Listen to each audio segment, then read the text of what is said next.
Red Bull Hardline is a week away, and I am so excited to see what it's going to look like. Red Bull Hardline Wales has been an absolute success for the last 10 years. We all know what that looks like, and I think the world is ready to see what a second Red Bull Hardline stop is going to look like. So today I wanted to go over the riders list. I wanted to go over what we know about the track. We don't know a lot, and then also my predictions on who I think is going to win this weekend. So without further ado, there are 25 riders at this year's Red Bull Hardline. I'll have the riders list up right now. And then there are about 10, 15 or so alternates or wild cards. I won't read them all off, but I'll just kind of put out some kind of the highlights. Tommy G, a Belgium free rider, excited to see him here. Jackson Goldstone, Reed Boggs, Bernard Kerr, Johnny Solito, Larry Greenland, Tawny Seagraves, Brooke McDonald from New Zealand, Hannah Bergman from the US, Chaos Seagrave, Vincent Tupin from France, lots of UK riders and a couple free riders from around the world. I will say I am surprised that there are not more Australian and New Zealand riders. I thought it was a big shame that Connor Fearon is only an alternate or a wild card instead of a true hardline racer. Loic Bruni has opted out of the race for whatever reason he's decided. And then obviously G. Atherton will not be racing due to his big crash at Rampage. Yesterday on Instagram, big announcement. Red Bull announced two new riders, Matt Jones and Dennis Luffman. Dennis was on the wildcard team, so I'm assuming that both these riders have been upgraded to the actual riders list. I'm still shocked that Connor Fearon, I don't know who this Dennis Luffman is, to be honest with you. Maybe in the comments you guys can tell me who he is and why he deserves to be over Connor Fearon. Connor Fearon he's an iconic Australian downhill racer, and it is strange to me that he's not included in Hardline. And lots of UK names. I understand that this started off as a UK event. I just thought it's interesting that since they have such a hand in who's invited, that mostly UK riders are. And there's nothing inherently wrong with that. I just thought we'd try to incorporate some more riders from around the world. Next, the track. Here's some information about the track. The track is going to be 2.3 kilometers long. The largest gap is going to be roughly 75 foot. And the largest vertical drop is a good 10 meter plus. I don't know. I think the gap's been bigger now. I think it's a good 90 foot now after the last measurement with Ed Masters. It's a big gap for sure. The estimated race course time is going to be about 3.5 minutes. Short track, going to be extremely tight racing. The top starts off really rocky with some sparse trees. Lots of drops, lots of cliff drops, rock gardens. The second section is really loamy. It's really soft dirt. So we're going to see lots of off-camber sections. I think a couple of the big jumps is right here. There's a good lily pad section. And then into the bottom is kind of the freeway or the high-speed section. Really hard-packed, really fast-paced, and that's where you're going to get the road gap. They have like 3 50-foot shark fins, and then ending with the 90-footer into the finish corral. A couple weeks ago, Bernard Kerr, Dan Atherton, a couple other riders got to ride some of the track and get some feedback. It sounds like the track is going to be very fast and very...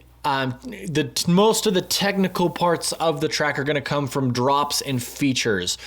There's not as many rock gardens, I would say, as Hardline Wales, although there's still plenty of loamy off-camber sections. Although it is still definitely a hardline course. Bernard Kerr, in his recent video, please go watch that. It's great. It is about an hour long, though. He states that it is indeed a hardline course. It is going to push people, but it's going to be a little bit different. So after practice, some of the guys gave some adjustments and tweaks. Sounds like we're going to have lots of hard impacts on flat landings, which is pretty normal for hardline. Even if they are made correctly, just you're not going to land soft off a 30-foot drop. It's going to land you hard, especially when you're moving fast. They're still working on the middle section of the track, kind of the loamy section, and so we won't get to see what that looks like until race day. but I am excited. Here's a quote from Dan Atherton going into just, I think, the hardline year. I don't think this is specifically Hardline Tasmania, but it definitely incorporates it. 10 years ago, we never would have imagined that Red Bull Hardline would reach the stage that it's at now. It's been so inspiring to watch the progression of the sport. In those early years, riders pushed themselves out of their comfort zone to adapt to riding a typical World Cup course, but recently the roles have reversed, and the onus is on me and the team to build a track gnarly enough to showcase the riders' skills. And it has been really fun to see all the riders getting excited for another hardline stop.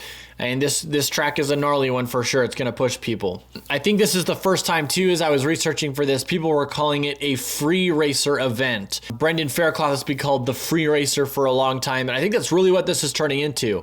It is like a normal World Cup where it has some rock gardens and some different line choice and stuff like that, and it is a race, but it's also got some big jumps that are going to push people more of that free ride vibe. And you can see that by them inviting free riders who are capable of hitting jumps this big. So should be very interesting.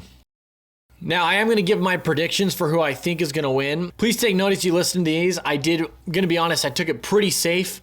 We do not have a lot of information on this event. We don't have a lot of information on how the track rides and what it's going to look like. So, knowing that, here are my predictions. In third place this year, I do think Jackson Goldstone will not repeat win. I think he is going to be in the top 3 though. So I give him my third place spot. I did this because he did win last year, so he shows that he can win. I just don't think he has the experience as some of the other racers, although he is a fantastic downhill racer.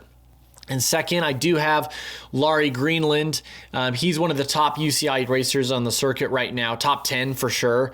Some would argue top 5. I just don't think that some of the, especially the free riders, are going to be able to keep up with the experience that Laurie Greenland has in just downhill racing. This is a race environment, and he should be very comfortable with it. And he's always placed well at hardline. And in first place, I have Bernard Kerr. Bernard Kerr, the king of hardline. He's won it multiple times. He's been staying in New Zealand for probably a month on and off before this race, so he will be very warm and comfortable on his bike. Plenty of practice. He was also one of the few riders that got to ride the track, at least parts of it, to test it and make sure that everything was up to snuff. And I just think he's got enough of the experience at events like this to be able to come through and do well. Okay, that is your Red Bull Hardline Tasmania 2024 predictions and preview. Let me know who you think is going to win in the comments. What do you think of this new Hardline series? And I will catch up with you with my reaction to the race comes probably the Monday after the race. Peace.